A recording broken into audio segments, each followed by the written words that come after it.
2 Corinthians 12. I must go on boasting. Although there is nothing to be gained, I will go on to visions and revelations from the Lord. I know a man in Christ who 14 years ago was caught up in the third heaven. Whether it was in the body or out of the body, I do not know. God knows.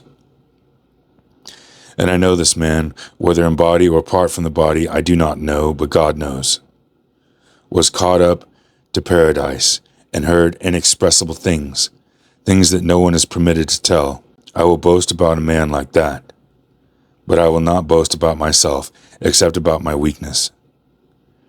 Even if I should choose to boast, I would not be a fool, because I would be speaking the truth. But I refrain, so no one will think more of me than is warranted by what I do or say, or because these things surpassingly great revelations.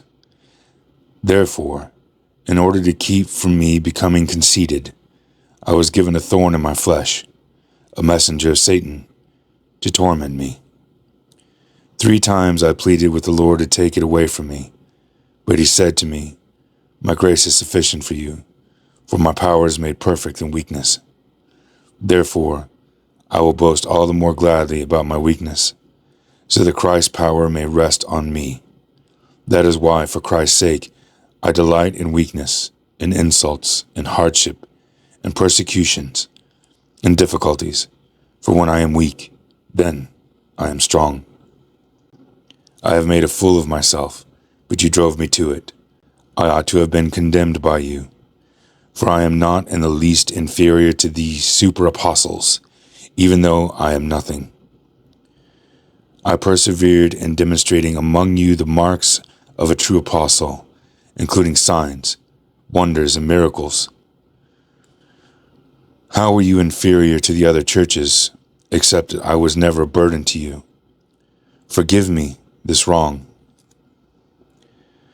Now I am ready to visit you for the 3rd time, and I will not be a burden to you, because what I want is not your possessions, but you. After all, children should not have to save up for their parents, but parents for the children. So I will very gladly spend for you everything I have and expend myself as well. If I love you more, will you love me less? Be that as it may, I have not been a burden to you. Yet, crafty fellow that I am, I caught you by trickery.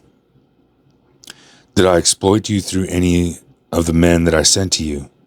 I urged Titus to go to you, and I sent a brother with him. Titus did not exploit you, did he? Did we walk in the same footsteps by the same Spirit? Have you been thinking all along that we have been defending ourselves to you?